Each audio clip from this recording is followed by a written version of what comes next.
First, let's start with the basics. This may be pretty redundant, but it's something I have to go over for those who don't know about the Slender Man, or for those who are just entering the world of indie games, creepypasta, and internet horror. Now, what is the Slender Man? The Slender Man is a tall, faceless humanoid figure wearing what seems to be a black suit. As the name implies, he's rather skinny and tall, ranging from about 6 to 10 feet to be exact. He's sometimes depicted with tentacles coming out of his back as well. He mainly stalks his victims until he finally catches them. What he does afterwards is not entirely known. Some say he sends you to a Slender Man dimension, where he'll follow you for the rest of eternity. Others say they'll skin you alive for food, and some say he simply kills you off or eats his victims. Not many people really know. So, with that being said, where did the Slender Man come from? The Slender Man was created all the way back on June 10th, 2009. A website known as Something Awful Forums was holding a Photoshop contest on who could create the scariest image or images. User Victor Surge, whose real name is Eric Knudsen, submitted a few images of the Slender Man, staring at children with these quotes following them. "We didn't want to go. We didn't want to kill them. But his persistent silence and outstretched arms horrified and comforted us at the same time." 1983. Photographer unknown, presumed dead. The next quote reads, "One of the 2 recovered photographs from the Sterling City Library blaze, notable for being taken today in which 14 children vanish, and for what is referred to as the Slender Man. Deformity cited as filmed effects by officials. Fire at library occurred 1 week later. Actual photograph confiscated as evidence. 1896. Photographer Mary Thomas. Missing since June 13th, 1986. So now you know where he came from. But now you're probably wondering how he became popular in the first place. While the images from Something Awful Forums were the Slender Man's origin, the true rise to fame for Slender Man would come 3 years later, after the release of the indie horror game, Slender the 8 Pages. Slender the 8 Pages is a free-to-download indie horror game developed by Parsec Productions that lets you play as someone stuck in the forest, alone. Your goal is to collect 8 pages while avoiding the Slender Man's grasp. The more pages you collect, the more aggressive he becomes. If you collect all 8 pages, you win. But if you look at Slender Man for too long, or if he catches you, then you're as good as dead. Alongside other games from the same time period, such as Amnesia Dark Descent, Happy Wheels, Minecraft, and Surgeon Simulator, Slender the 8 Pages would be the beginning to many famous Let's Players, such as Markiplier, who now has over 15 million subscribers, and of course, PewDiePie, who is now the most popular and most successful YouTuber out there, getting over 50 million subscribers. When Slender the 8 Pages first came out, both PewDiePie and Markiplier were almost nobodies at the time. Pretty soon, other fan games inspired by Slender also followed, such as Slender the 9th Page, the Slender Man Shadow Maps, Gmod Stop It Slender, 2D Slender, Haunt the Real Slender, and the official sequel named Slender the Arrival. Slender the Arrival is the only game in the entire series you have to pay for, and the only one to make a console release as well.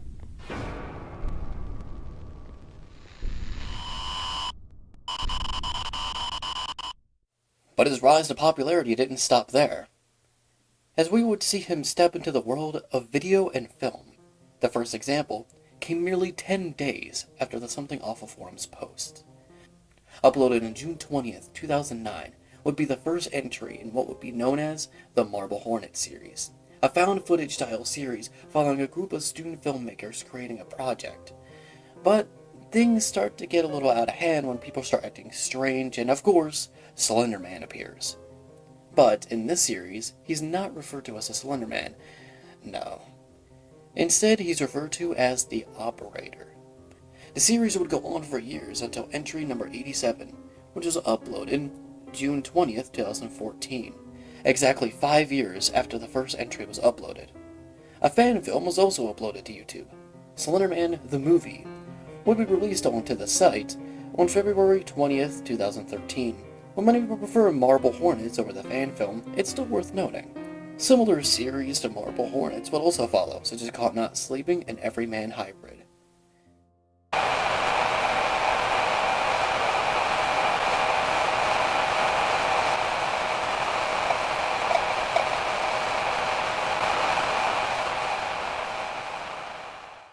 Yeah, things were going great for the Slender Man, as people would become invested with the character, games, videos, and more.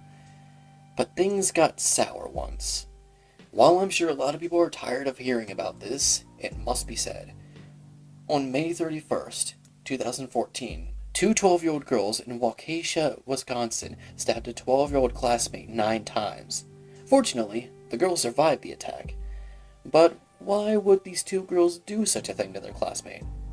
Well, they considered it a step to become a proxy for the Slender Man.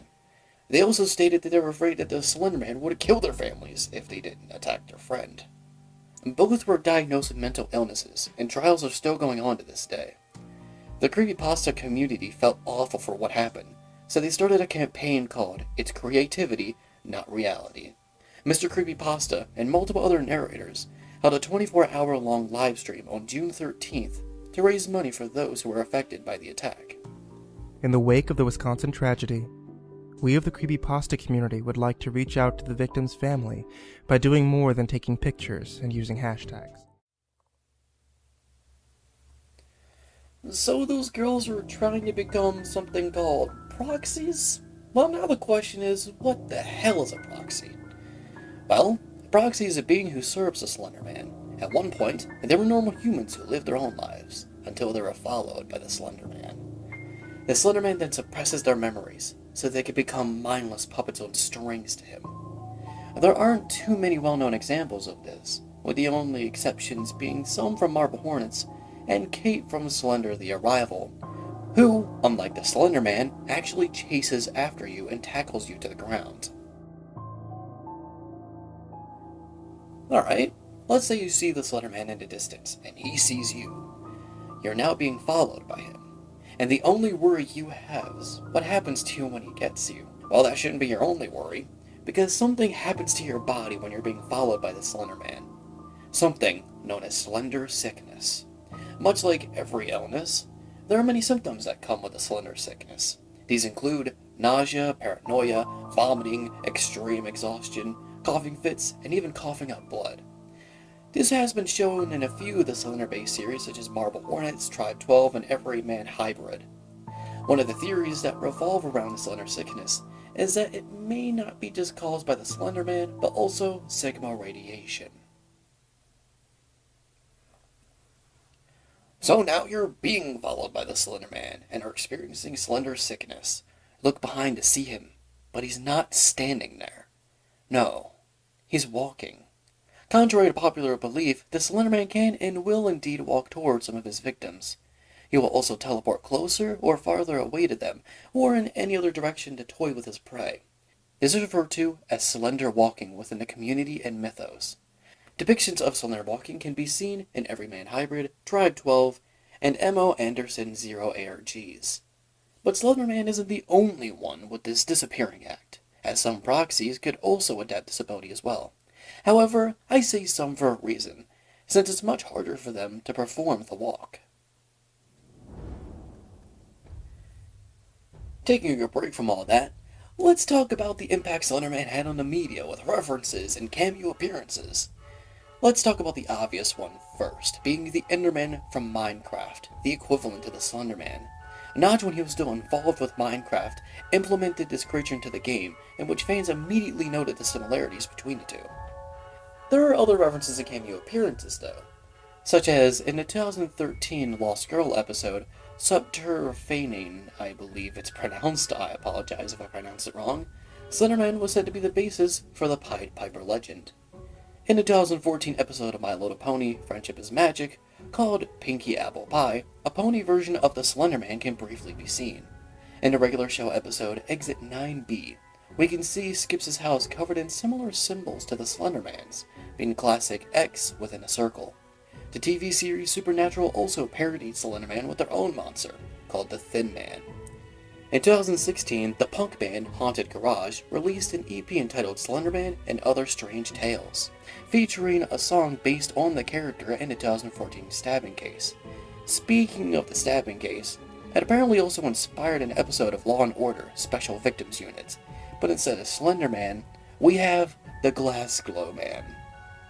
In the realm of video games, the game Bit Trip features the Slender Man in the background of one of the levels. There were others, but if I had to name all of them, we'd be here all day. So with that being said, where is the Slender Man now? There hasn't been any official Slender-based product since Slender the Arrival. Well, it turns out that Victor Surge, the creator of the Slender Man, ended up selling the media rights over to a company known as Mythology Entertainment, who were the producers for White House Down and Truth, both from 2015. What they plan to do with the Slender Man is currently unknown. Who knows? Maybe they can help create a theatrical Slender Man movie? Maybe. Look, I don't know that much about these guys, and truth be told, there isn't much information I could find about them. Also, the term media rights confuses me a bit. Does it mean that Victor Surge no longer owns the character, or is it just the movie and television rights that he sold? Can Parsec Productions still create official Slender Man games, or do the media rights mean they no longer can do so? Only time will tell, I suppose? I don't know. With that being said, whether or not Slender Man makes a triumphant return, or will remain forgotten and overshadowed by other more successful indie horror games, there will be always people who remember the days of the Slender Man, his impact on Let's Players, Marble Hornets, YouTube, and the creepypasta community. And while it's not all good, we can always keep the great memories close to us. Oh? What's that? I forgot to go over the inspirations of the Slender Man and folklore and history similar to him.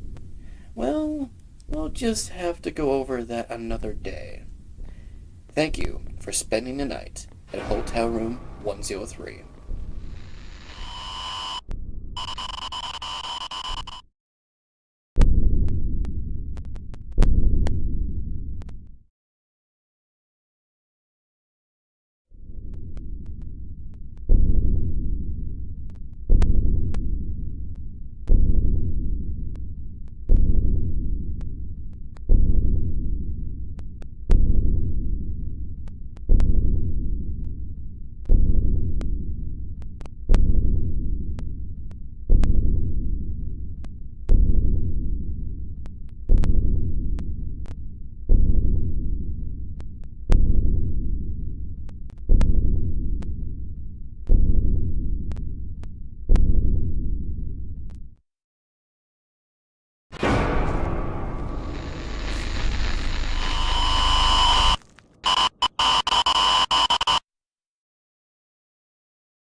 Haunting the internet, and all of the media it could reach for 10 years, birthed from the attempt to make the scariest image for a forum contest. And ever since then, he's gone from being one of the web's most terrifying creatures to infecting the world of games and film.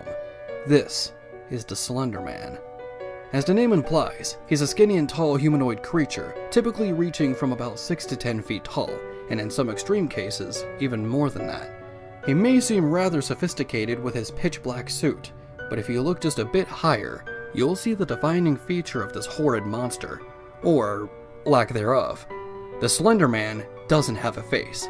He appears almost mannequin-like because of this, which is particularly more effective against those who suffer automatonophobia, the fear of something having a false sense of life, much like puppets or animatronics. If that wasn't bad enough, then the Slender Man also has tentacles that could reach from behind his back to grab his prey. He's a creature that stalks his victims, mainly children, and abducts them to do as he pleases. There are many different interpretations of Slender Man and what he does once he catches his next person. Some say that he simply kills them off and leaves their body behind. Others say that he takes them to another dimension to either feed off their flesh or stalk them for all eternity. Maybe the goal isn't even to catch someone, but instead to drive them mad. Nonetheless, there's a lot of history behind the Slender Man, and today, we are going to look down this path, how the Slender Man has changed throughout this decade, and what he's been doing to scare his next victim. Welcome to Cackling Pumpkins, and this is 10 Years of Slender Man.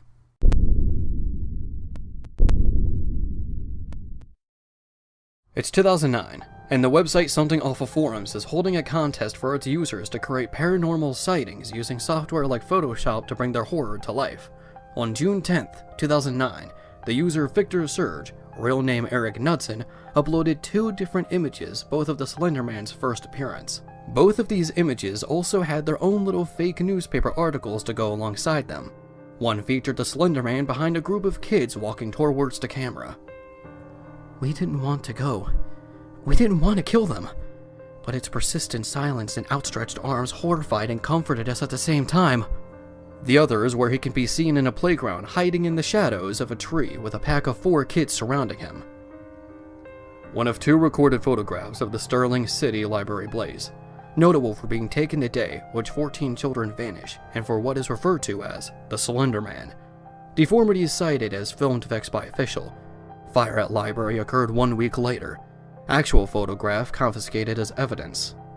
When creating the Slender Man, Eric took most of his inspiration from horror-based literature. H.P. Lovecraft's strange interdimensional creatures like Shoggoth and Cthulhu are a prime example, along with The Mist by Stephen King. Others include Something Awful's own That Insidious Beast by Zach Parson. Also the Resident Evil franchise from Capcom and Silent Hill from Konami. Yet the most significant inspirations come from the Tall Man from the 1979 film Phantasm, and real-life myths and urban legends, from the story of Mothman, Shadow People, and the story of the Mad Gasser of Mattoon.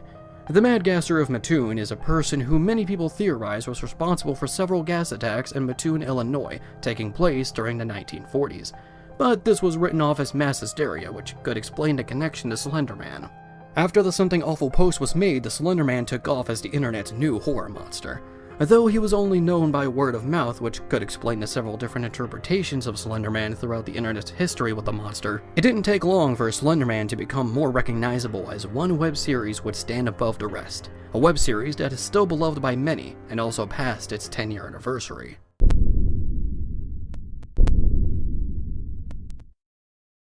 Starting only 10 days after the Slender Man's creation, Marble Hornets premiered on June 20th, 2009. Marble Hornets follows Jay Merrick, who simply wants to know what happened to his friend Alex Crayley in his unfinished student film also called Marble Hornets.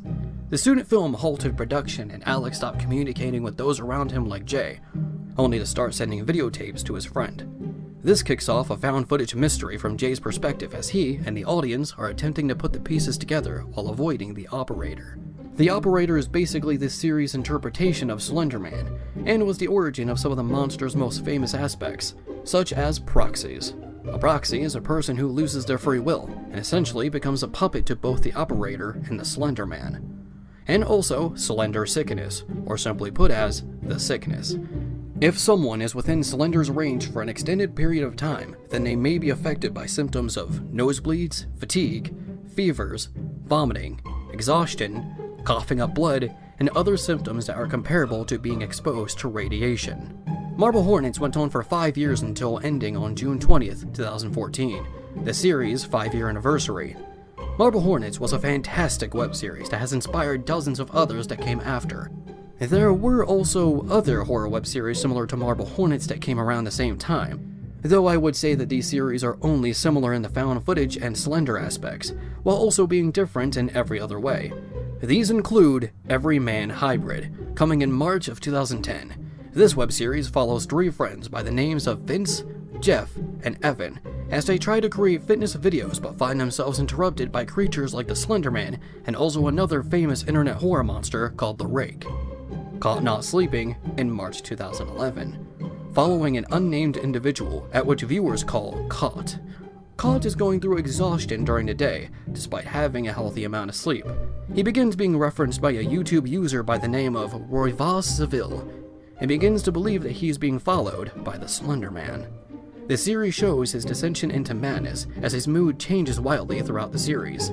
There are dozens of other web series like Marble Hornets out there that are worth looking into, but while these series became popular then, what really brought Slender Man into the mainstream were the subtle beginnings of some of YouTube's biggest creators.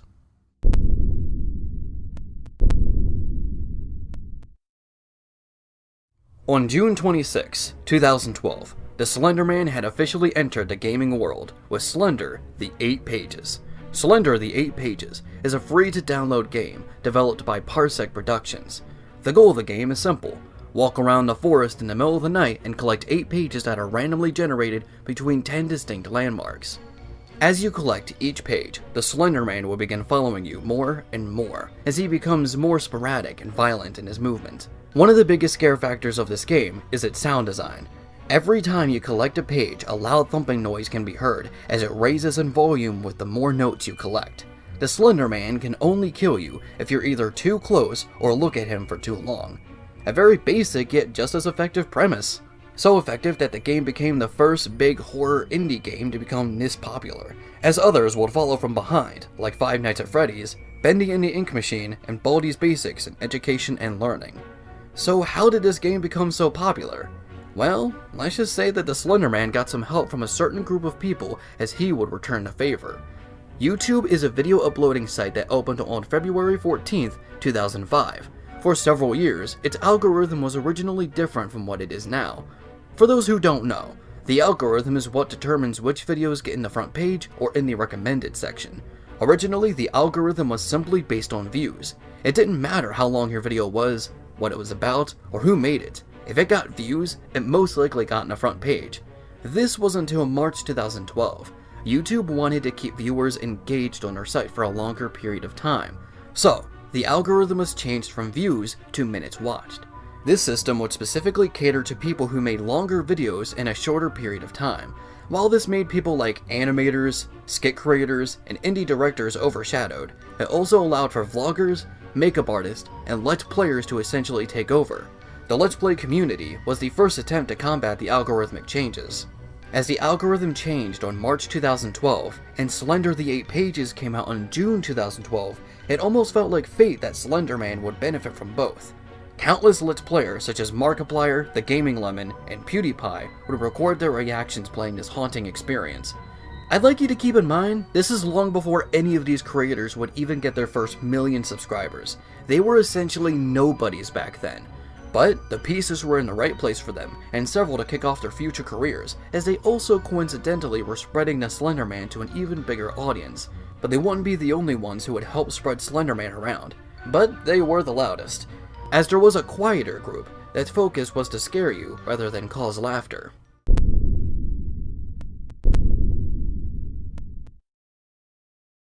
Another community that was getting quite popular thanks to both the Slender Man and the algorithm's changes was the creepypasta community. From the writers who made such stories, to the narrators who read them on sites like YouTube, you were hearing all sorts of stories, like a cursed version of a nostalgic video game, or the newest monster and psychological killer. Jeff the Killer, The Rake, Laughing Jack, Zalgo, Smile Dog, Sonic.exe, Bob, Jane the Killer, and even Suicide Mouse were just a few of the monsters that spawned from this community. But what is a creepypasta? Creepypasta derives from the term copypasta, which is a line of text that is copy and pasted throughout the internet. A creepypasta is essentially the same concept, but with it being a horror story instead of a simple line of text. From those old chain letter emails telling you to send this message to 10 people in the next hour or your parents will be killed by the ghost of Mary, to the countless stories submitted to sites like creepypasta.com and the Creepypasta Wiki. While the Slender Man was never specifically meant to be another creepypasta monster, he was often accepted as such. While creepypastas are technically nothing new on their own, the narration scene was something different for YouTube's homepage. Creators like Creeps McPasta, Creepypasta Jr., and of course, Mr. Creepypasta were some of the biggest in their field. So, the Slender Man had the privilege of not just one, but 2 entirely new communities, both getting a boost thanks to the newly changed algorithm, and in turn, giving Slender Man himself a boost, especially with stories like Slender Man is Real, and October Birth, The Slender Man Cometh, and Jeff the Killer vs. Slender Man, all giving a tentacle or two. This is kind of ironic too, since in some interpretations, if you even just know about the Slender Man, there's a good chance you may be his next victim, and the word would only spread further with one last boost.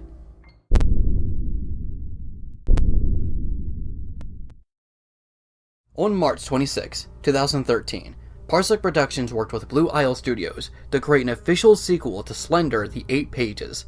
In collaboration with Slenderman's own creator Eric Knudsen and Joseph Delage, Troy Wagner, and Tim Sutton, the creators of Marble Hornets, writing the story, the result was Slender the Arrival. You take control of Lauren, who's visiting her old childhood friend Kate. Kate has been acting kinda weird lately, sending several strange letters to Lauren.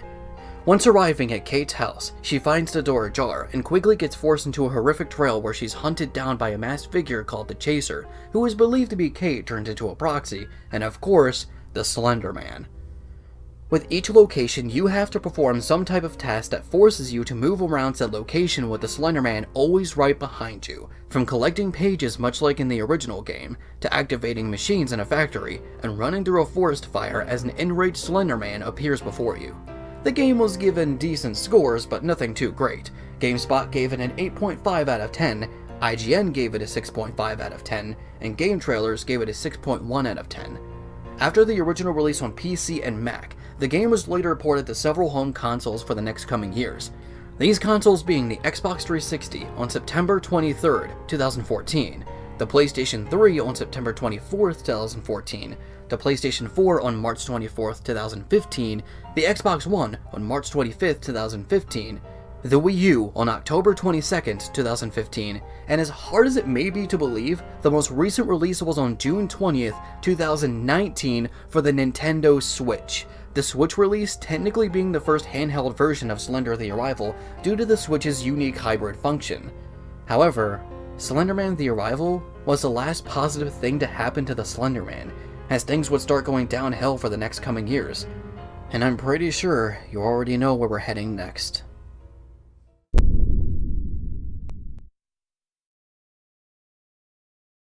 Now before we continue, I must warn you, this next section will go over a real-life event involving the harm of a young child. If you are at all squeamish, then I recommend skipping this part of the documentary by clicking this timestamp.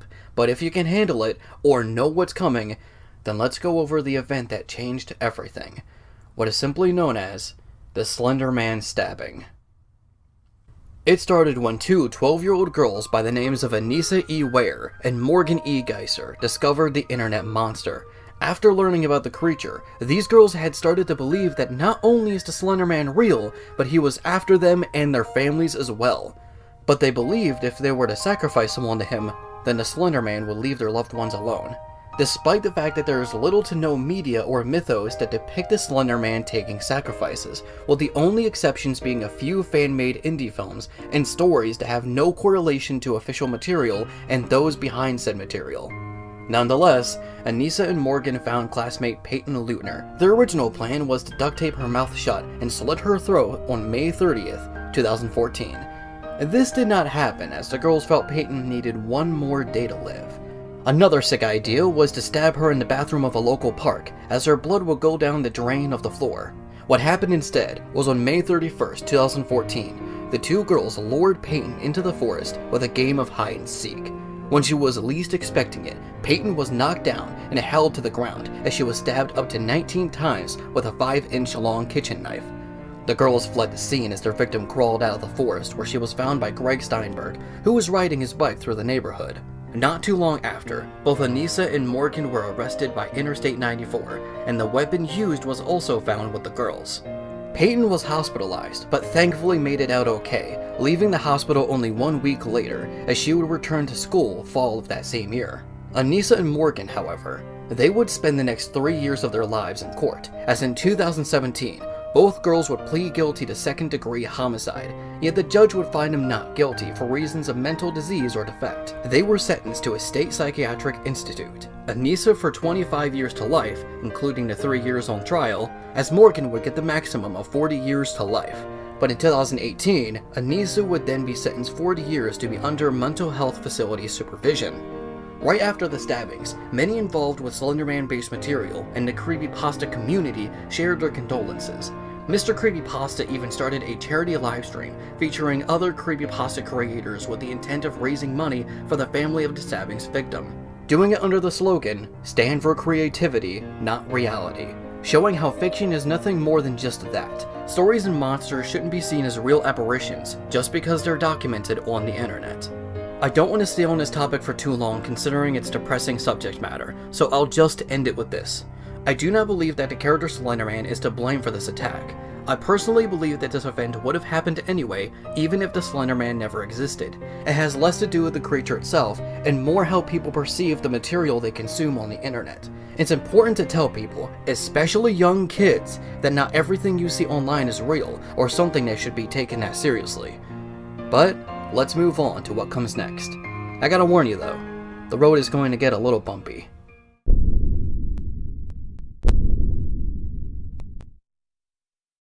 After this event, Slender-based material started to trickle away. Less people were making Slender-based or inspired content, most likely as a form of respect for what happened. Despite the full game being completed, Slender the Arrival didn't start coming to consoles until 18 months after the PC release, for most likely the same reason. But by the time the Slender Man could have made a grand return to the internet, a new horror icon took his place. A new game made by one man, starring 4 monsters and taking 5 nights to complete. Five Nights at Freddy's came out on August 8th, 2014. Five Nights at Freddy's, often abbreviated as FNAF, is a short hour-long indie horror game made by developer Scott Cawthon that got extremely popular thanks to both the Let's Play and the creepypasta communities, which also helped the Slender Man. The game has you play as a newly hired security guard working the night shift at a Freddy Fazbear pizzeria. You must watch the security system and keep an eye on the constantly moving animal characters. If they find you, they'll put your body in a Freddy Fazbear suit filled to the brim with metal pieces and wires. That is unless you close the metal doors at the right time. But there's one catch. Everything is electrically powered, and if you use too much power, then the building will shut down, leaving you at the mercy of these animal creatures. Unlike Slender Man, the Five Nights at Freddy's brand is still going strong, with so far 9 games, including both an RPG and a VR experience, a line of books, toys, board games, and even a movie being developed by Blumhouse Studios, the same company behind rather exceptional horror films like the Paranormal Activity franchise, Insidious, The Purge, Get Out, and the recent Halloween movie, so unlike Slender Man's film, you know the brand is in good hands. The Slender Man's journey is seemingly at an end. Five Nights at Freddy's took his spot in games and creepypasta. Marble Hornets ended the same year, and most people have moved on to other indie horror icons like Bendy, Monica, and even Baldi. And unlike other popular internet horror characters like Freddy Fazbear and Salad Fingers, who still get massive success to this day, it would seem that Slender Man content was coming to an end, and the only thing people seem to remember him for was the stabbing, including HBO.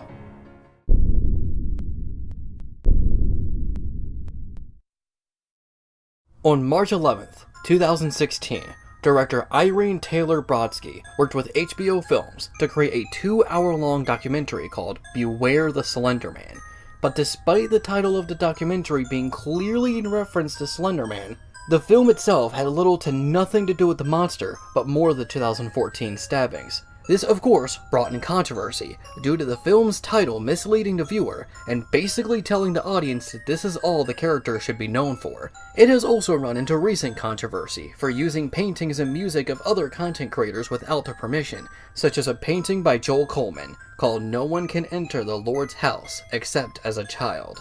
Joe is now attempting to sue HBO for use of his work in the documentary. As of the time of writing this script, nothing else has seemed to have gone through with these cases yet, and we'll just have to wait and see if Joe and the other creators get justice. Truly, the documentary is not worth looking into if you want to learn about the monster himself. There isn't much to the story, so let's move on to the next, and what seems to be the final spot in the forest.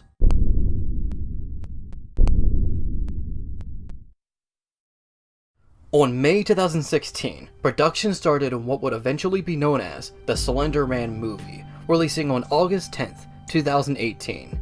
Directed by Sylvia White and distributed by Sony Pictures, the movie takes place within the state of Massachusetts, where 4 girls somehow summon the Slender Man. It's revealed that one of the girls, Katie Jensen, played by Annalise Basso, my apologies if I pronounced that name wrong, was a part of the occult, and she summoned the Slender Man because she wanted him to take her. As an attempt to get their friend back, Ren, played by Joey King, Haley, played by Julia Galdani Tales, once again I apologize if I mispronounced that name, and Chloe, played by Jazz Sinclair, attempt to summon the Slender Man themselves. They are warned not to open their eyes or look at the Slender Man, but Chloe does so and looks at the Slender Man face to lack of face. Thus, the Slender Man begins to torment her. The film was met with negative reception by both reviewers and moviegoers. Some called it derivative, while others called it insensitive due to the stabbings that happened 4 years before. Even Anissa's father, Bill Ware, called the film as in quote, extremely distasteful, which even though the Slender Man is more than just an inspiration for an attack, it's completely understandable why he would view the movie as such. Bill's only exposure to the Slender Man was through the stabbings, so it's hard for him as a parent of one of the attackers to see him as anything but that. This is most likely why the film wasn't released in the Waukesha and Milwaukee counties of Wisconsin, as they were where the attacks took place. The film was also barely marketed, and it's unknown as to why that is. Either Sony had other films they had more faith in, or they were afraid of the controversy the film could stir up. The film grossed about $51.7 million, which isn't great, but its budget was estimated to be around $10 million. To be considered a successful film, you must make double your budget. So, technically speaking, the Slender Man movie was successful in its own merits, but it was still seen as a failure in comparison to other films released in 2018, like Spider-Man Into the Spider-Verse, Black Panther, Avengers Endgame, and The Incredibles 2.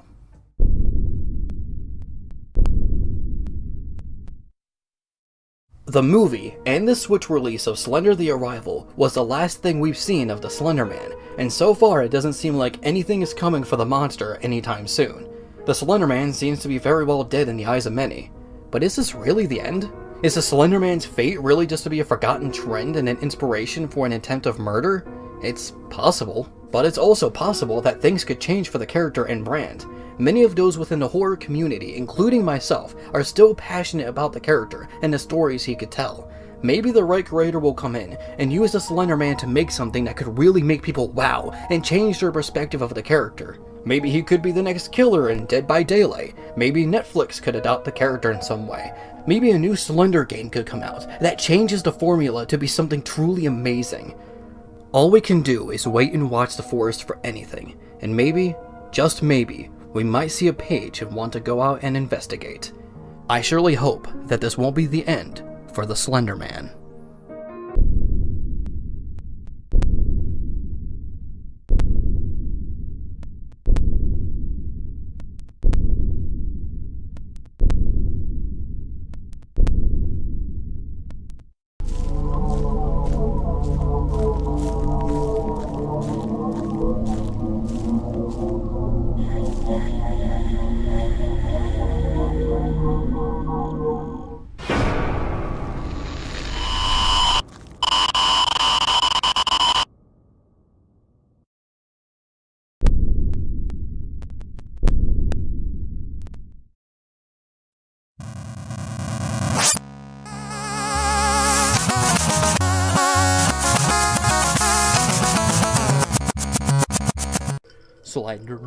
Slender Man, gotta hit you in the head. Alright, go options first. Tree detail. Oh, no trees. Don't you know? I'm the head of a huge corporation. We hate trees. Parsec Productions presents Basic Font. This was in 2009. Which, well, a lot of other things came out in 2009, so. But did other things in 2009 have a very pixelated, compressed logo? I didn't think so. Oh, it feels good. Okay, maybe I put the mouse sensitivity a little too high up. Okay, I've come to realize how much of a mistake this actually was, turning up the sensitivity. I'm gonna come to regret this. I'm gonna accidentally, like, turn around, he's gonna be, like, right there.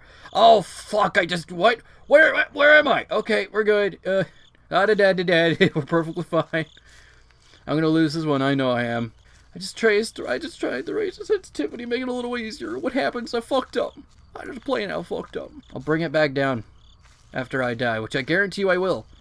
Even if the mouse sensitivity wasn't a little fucky. Guess what?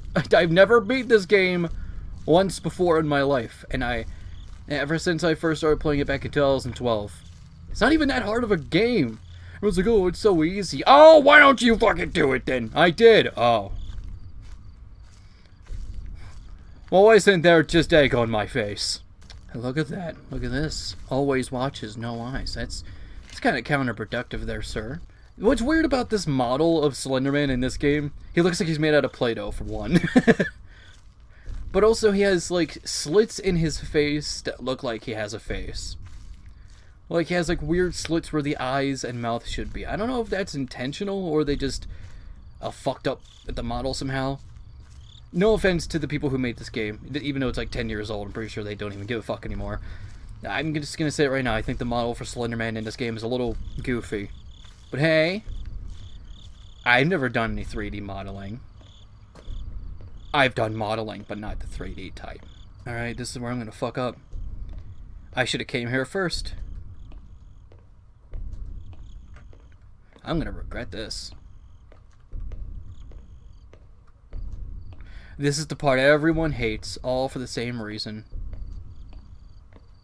Well, we're good so far. Okay. He ain't being a freaking douche nozzle right now, so... I'd say Slender would probably be better if they had more closed corners like this. Just because it's so easy to avoid him in open spaces. Like, this is the most anxiety-inducing shit ever. Just in a closed room with a creature that just kills you just by looking at him. There's one hall left, and I know for a fact there isn't an exit. So, if he spawns behind me, I'm kinda just fucked. You know what? It's a good opportunity to fix the mouse sensitivity. So, yeah, I challenge you, Slender Man. Come and fucking murder me and my family. Ah! Fuck! I didn't think you'd be right there, you jackass! You fucking freaking douche. No, I don't even know if a page was in there. I'm just gonna fucking go. Fucking dickhead. You fucking asshole right here. I don't even know if there was a page there. If there was, well, then, oopsie doodle. I wasn't expecting him to be right there. Well, don't I just look like an ass? You know, usually when he appears behind me, usually it's not like, you know, behind me in another room. It's like literally behind me. But hey, you know, we can all be assholes sometimes, you know, even Slender Man. Even Slender Man can be a freaking douchebag every once in a while. Speaking of which, hi there, friendo. I kind of need that page. I saw it there that time. Can I have it?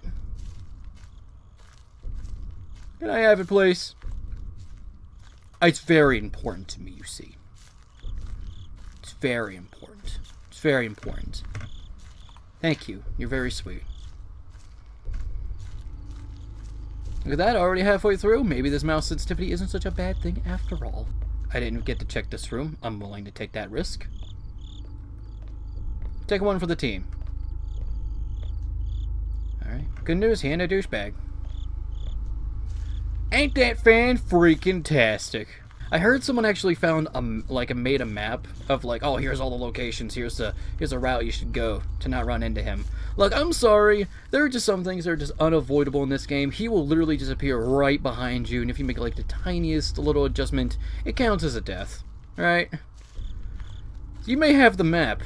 That doesn't mean like, all of his positions are gonna be, like, pre-calculated and shit. Slender Man doesn't give a fuck. I think I'm back at the beginning. Yes, I am back at the beginning. Gotta turn around. You know what? Back at the beginning sounds good. See? Back on the route I needed to be on. Absolutely perfectly as planned. Ah yes, the famous dick coming out of the ground. Skin's a little dry. Alright, some fucking lotion could fix that. Kids, this is what your penis will look like after masturbation. Don't do it! It angers God! Okay, so if it's not in the shower house and not on the big pull thingy, and that means it's guaranteed to be in all the other locations. Just got to find them. Yeah, he's over there. Hey, bud, how's it going? Hi. Yeah. Oh. Here I am fucking challenging the Slender Man. Are you fucking kidding me? Fine, I'll go over here, whatever. Want a big freaking circle. Good job, me. Whoever made that map, I am inclined not to believe you. You know why? Because it's so easy to get fucking lost here. How do I know you didn't just make a bunch of fucking scribbles and got lucky? See? The big rock is coming under the ground. The most obvious landmark ever. I just gotta get lucky and not be killed by Slender Man right at this very moment. See, that's how they get you. Look at me. I'm Slender Man. I like to stand by rocks. Give me that. I'm halfway there. Oh, the fence of torment. I love you. I believe there is the weird, what is it called? It's like a weird plus sign made out of bricks. And also the tube in the ground. And there's one more landmark. You ass! No! Where? I'm halfway there, you jackass. Don't you take this away from me. Just because you feel a little fucking petty right now. I don't have time for petty, Slender Man. I need to find... Look, there should be a big tube around the central vicinity. I need the big tube. I know there's a big tube within the vicinity. Give me the big tube. And I'll be on your fucking merry way. What is this?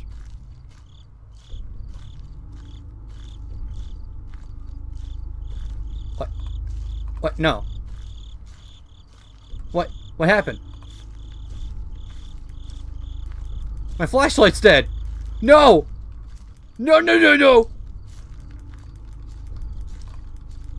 It's dead! That can happen? After all these fucking years, I didn't know that could happen. No, no, no, no, no. That's great. I fucking love that. Now I'm just in darkness. The stars will be my guide.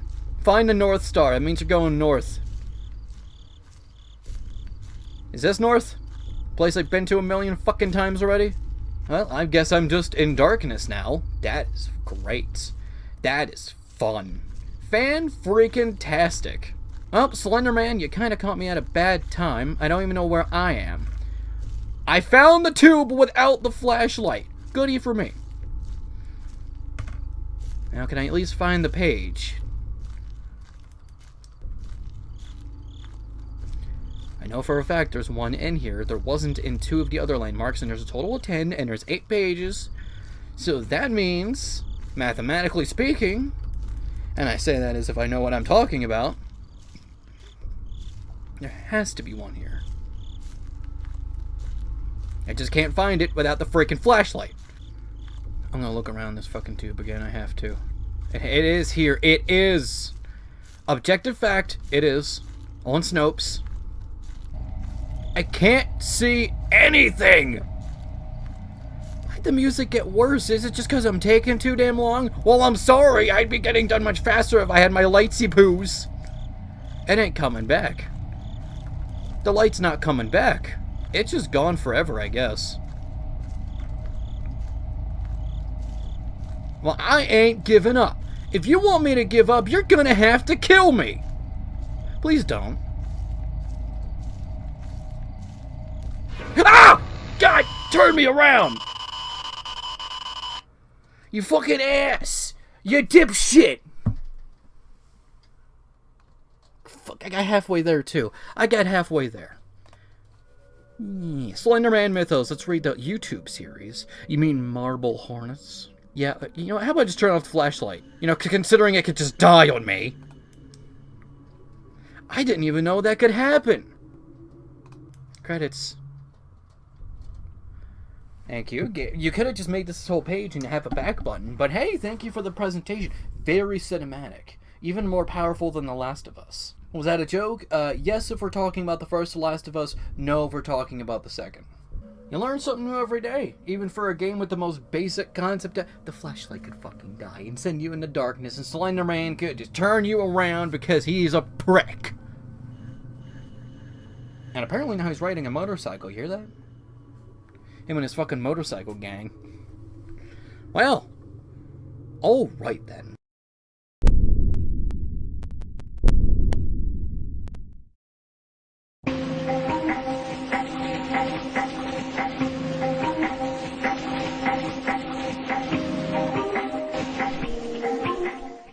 Sound check. Slender Man, Slender Man, all the children try to run. Slender Man, to him it's part of the fun. Yes, in case you're wondering, today we're going to be talking about the Slender Man, for the 10th billionth time actually. Yes, I know I talk about Slender Man a lot on this channel, and that's because Slender Man is very important to me. But with that being said, a lot of the times when I talk about Slender Man on this channel, it's usually in a more factual sense. So, how about I go ahead and have a little bit of fun, and talk about what I love about the Slender Man, and why it's so much of an inspiration for me. I discovered Slender Man back when the whole Slender Man craze first started, I'd say around late 2012. I was still living in Pennsylvania, I'd say. It's what I call the Jefferson House, which is the house I lived in for 8 years. It was the very last year I was living there, one of the last few months, and I had just discovered Slender Man by complete chance. After all these years, it's nice to know that even in that house where most of my memories are at, Slender Man was looking at me through my own window. And I just didn't truly know yet. Then we moved to Washington State, and I decided to learn more about the monster. I looked up Slender Man, I looked up just Slender in general, and learned more about the creature and instantly fell in love, to the point where I named my third YouTube channel at that point, Gothic Slender Man. It was the very first time I dropped the Jet Ray name, and also, it's probably my most well-known name. A lot of people still bring up Gothic Slender Man to this day, as much as it kind of bugs me a little bit considering it's Cackling Pumpkins now. I understand that you like Gothic Slender Man, but there's a reason why I don't use Gothic Slender Man anymore. There is a legitimate reason. I'm still a goth, and I love Slender Man, so why didn't I keep the name?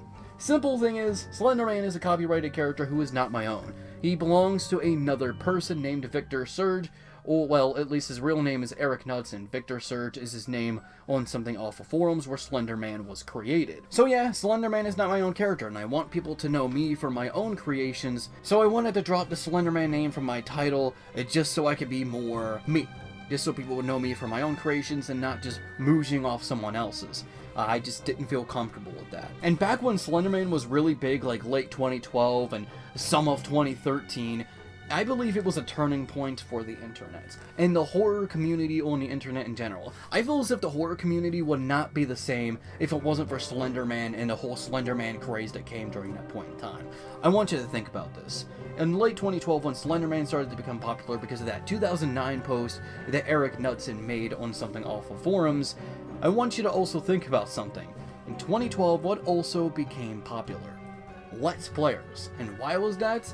Because YouTube changing their algorithmic system to favor minutes watched rather than just simply views. But with that being said, Slender Man was already becoming somewhat of a meme or a trend at that point. So it just so happened that this community was rising up, this character was also becoming popular, and in 2012 there was a game by Parsec Productions called Slender the 8 Pages. I feel as if that also helped not only the Let's Player community be able to use Slender Man to be able to gain recognition, but also got the Let's Players to share Slender Man around and spread the word. Let's not also forget that Slender the 8 Pages is a very easy to download game that anyone can play. It doesn't matter, like, for the most part, Slender the 8 Pages can work on just about any system. It's completely for free, easy to download, and easy to find. And for the most part, a lot of downloads are safe. I have yet to really encounter a bad download, to my knowledge anyway. I just downloaded it again for Red Room Plus, so if my computer explodes within the next few days,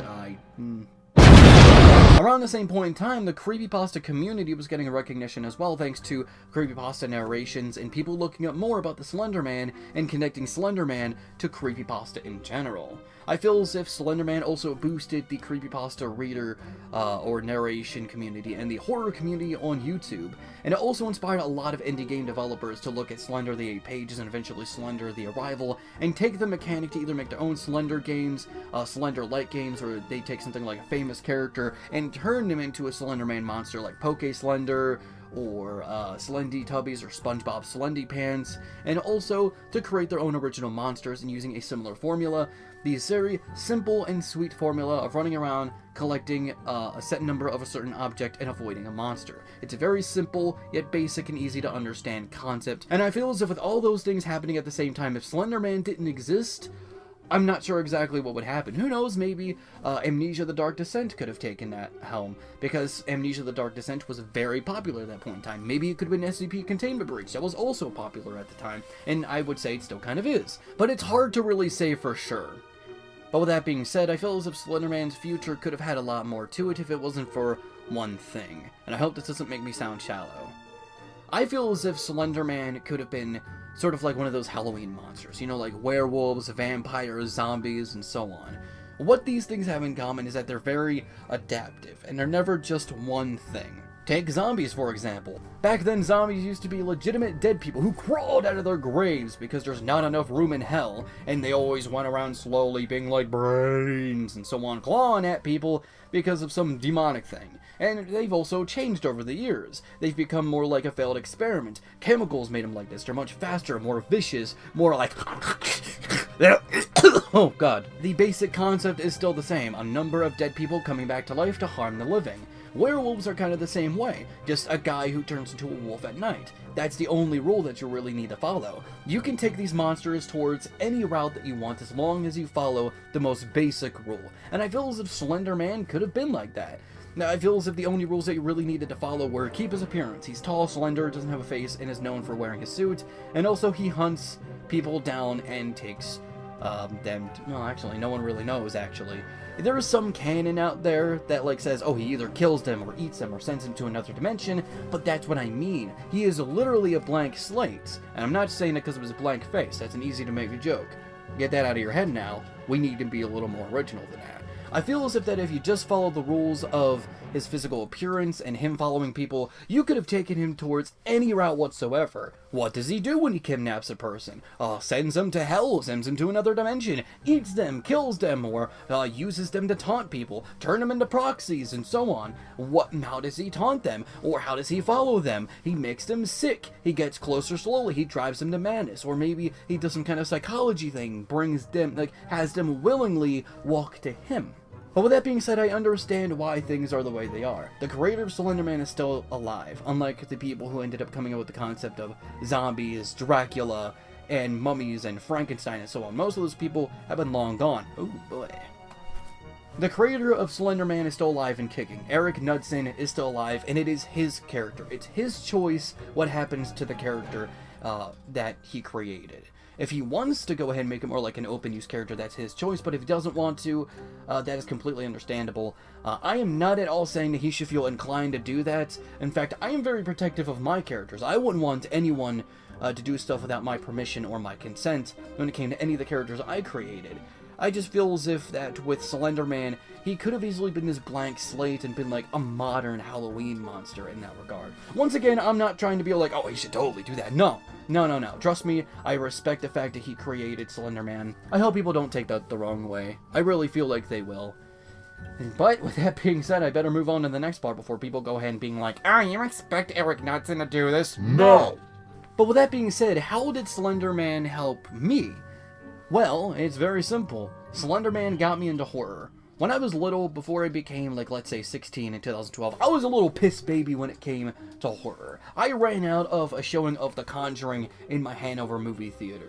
I became a little fucking wuss to everything. I was scared of the Garage Kids pilot because Ulrich had a weird fish face in that pilot because it was weird, dated 3D animation. As a kid, I got freaked out of a Ronald McDonald cartoon. I was a little fucking piss baby. But Slender Man made me curious. Slender Man made me want to look into things like creepypasta, the horror let's plays, and so on, and got me obsessed with the horror genre and turned me into the horror fan that I am now. I love the Slender Man, and do I feel as if I would still be the person that I am now if it wasn't for the Slender Man? Entirely possible, but I kind of doubt it at this point. Slender Man has made so much of an impact in my life that if it feels if the Slender Man never existed, who knows, I might not even still be doing YouTube. I might be doing something else in my life. It could be better. But it could also be worse, one can't say for sure. And then I realized something. I'm never gonna have that feeling again. I'm never gonna go ahead and have that feeling of being introduced for my love for an entire genre because of a character like that. But then I realized, while I may not have that first impression anymore, there are still monsters being made that are similar to Slender Man in a sense that they have introduced a lot of people to the genre due to the fact that they've gotten so popular and they came from the mystery of the internet. Looksee Monster, Creepypasta Monsters, SCP, God knows how many indie horror monsters like Bendy or Freddy Fazbear, Momo, and of course the most recent, Siren Head by Trevor Henderson. When I saw everyone being obsessed with Siren Head, making games, animation, fan art, and all this kind of stuff, Markiplier talking about Siren Head, and just about like all these videos coming on Twitter, some memes and whatnot, it made me realize that Slender Man still kind of exists. It's just not exactly Slender Man himself. Siren Head is basically the new Slender Man. The spirit of Slender Man is still sort of alive and kicking, and it's just being passed on to new faces that can carry it for the next generation or the next year or maybe even just a few months. Freddy Fazbear, Momo, Looksy, any SCP, Jeff the Killer, any creepypasta, The Rake, and of course Siren Head are essentially the ones passing those torches, and it makes you wonder, who's going to hold the torch next? I hope it's something that I made. I would love for one of my monsters to become a part of this line, to become a part of this almost unofficial tradition of new monsters coming in, holding the torch, and getting more people involved with the horror genre due to the viral sensation of these monsters. And I know some people be like, oh, they've got too popular, but here's the thing, just because something got really popular doesn't mean it should lower its value. Siren Head, Slender Man, Looksy, I think they're all still great. They may have become sort of mainstream in a sense, but that doesn't mean that they're bad. It just means that more people know about them, and more people can get involved with the horror genre because of those monsters. I would love to have a creature that I made be involved in that kind of thing, to become the next torchbearer in that sense. And I absolutely love that Slender Man was able to sort of start this trend. Who knows, there could have been other monsters that started it, or not necessarily monsters, but urban legends. Remember username 666, or some of the earliest creepypastas that some people don't even credit as creepypastas. Or David Firth and Salad Fingers, that could be counted as one thing. Salad Fingers is kind of like Slender Man in that popularity sense. But with that being said, I love Slender Man, and Slender Man is still a huge inspiration for me. He may not be as relevant as I'd like him to be, but at the same time, I wouldn't want his inspiration to go any other way. So thank you, Slender Man, and thank you, Eric Knudsen, for creating this Slender Man. If it wasn't for you, I might not even be cackling pumpkins right now. I could be a fucking millionaire. I could have been like Elon Musk.